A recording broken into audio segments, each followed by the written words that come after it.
สบายดี มื้อนี้มีหมากไหม้หยังแดน้อ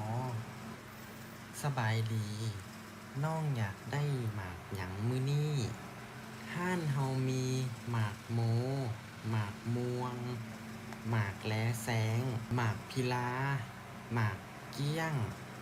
หมากโปม เอาหยังดี หมากเกี้ยง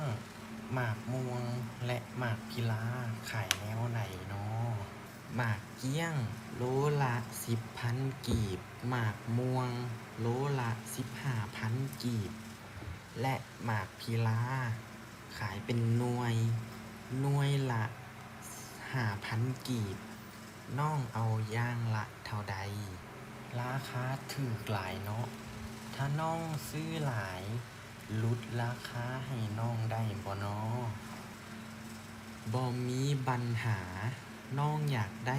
อย่างละเท่าใด น้องเอาหมากเกี้ยง2 โล หมากม่วง2 โล และหมากพิลา3 หน่วย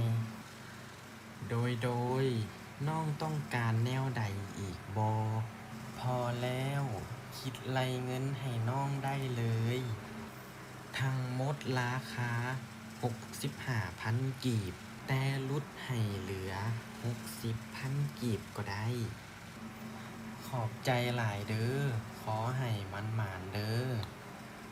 ขอบใจหลาย ๆ ที่มาอุดหนุนร้านของเฮา โชคดี